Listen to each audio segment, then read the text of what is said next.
Hi అండి, నమస్తే అందరికీ. వెల్కమ్ టు సుకన్యాస్ గార్డెన్ అండి. ఈరోజైతే మన గార్డెన్లో ఫ్రూట్ మార్కెట్ నుంచి తీసుకొచ్చుకున్న కర్బూజాలు, పుచ్చకాయలతో అయితే ఈరోజు పని అయితే చేస్తున్నాను అనమాట. ఒకరోజు కూరగాయల కంపోస్ట్, ఒకరోజు ఎండు కంపోస్ట్, ఒకరోజు వచ్చేసి ఇలాగ ఫ్రూట్స్తో అండి. ఎందుకని అంటారా, అన్నీ మన మొక్కలకి వేస్తేనే కంపోస్టులతో మన మొక్కలు పచ్చగా పూలు కానీ లేకపోతే కళకళలాడుతూ కానీ ఉంటాయి. ఎందుకని అంటారు, సమ్మర్ కాబట్టి మన మొక్కలు కూడా కూల్గా ఉండాలి, వేడిగా ఉండకూడదన్న ఉద్దేశంతోనే ఇట్లాంటివన్నీ ఈ 2 నెలలు అయితే, ఏప్రిల్ మే నెలలు అయితే ఇలాగ బాగా నేనైతే కూరగాయలు కానీ లేకపోతే ఇలాగ లిక్విడ్స్తో కూడుకున్న లిక్విడ్స్ కానీ లేదంటే ఇట్లాగా కర్బూజా కానీ పుచ్చకాయ కానీ ఇట్లాగండి ఏవి మనకి అందుబాటులో ఉంటే నేను ఆ ఫ్రూట్స్ అన్నిటినీ ఇలాగా చక్కగా చిన్న చిన్న ముక్కలు అయితే కోసేస్తున్నాను అనమాట. కోసి ప్రతి మొక్కకండి ఎన్ని మొక్కలకైతే వస్తాయో అక్కడ వరకు మళ్ళీ అయిపోయిన తర్వాత మళ్ళీ తెచ్చుకోవడమేనండి.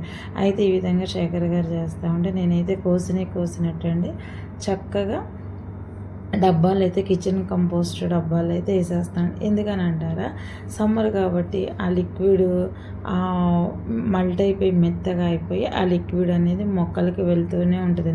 మనం వాటర్ పోయకపోయినా ఇబ్బంది లేదన్నమాట. ఈ విధంగా కర్బూజా ముక్కలు వేసేసిన తర్వాత ఇప్పుడు ఉన్న పుచ్చకాయ ముక్కలన్నిటిని అయితే ఇలాగ కోసేసాము చిన్న చిన్న ముక్కలుగా.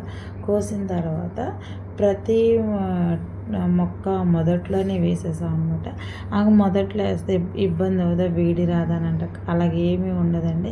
ఎందుకని అంటారు, ఎంత వేడి తగులుతూ ఉంటే మన మొక్కలు పైన అంతా మల్చింగ్ లాగా ఉండి వేడి తగలకుండా లిక్విడ్ లాగా వచ్చేసి మొక్కలకి చక్కగా లిక్విడ్ అయితే అందుతూ ఉంటుందండి. మనం ఒకరోజు నీళ్లు పోయకపోయినా కూడా సరిపోతుంది అనమాట. అందుకే నేను ఏం చేస్తానమాట, ఈ 2 నెలలు డబ్బాల్లో వేయకోకుండా అట్లాగా పైన వేసేస్తూ ఉంటాను.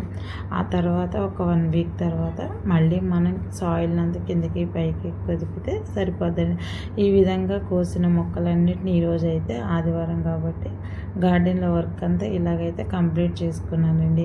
అంతేకాకుండా ఈ పూల మొక్కలకి ఎక్కువగా ఈ లిక్విడ్స్ కానీ పుచ్చకాయ లిక్విడ్ కానీ పుచ్చకాయ మొక్కలు కానీ వేస్తేనండి దాంట్లో ఉండే పొటాషియము మొక్కలకు బాగా అంది పూలు కూడా పూయడానికి బాగా దోహదపడుతుంది అనమాట.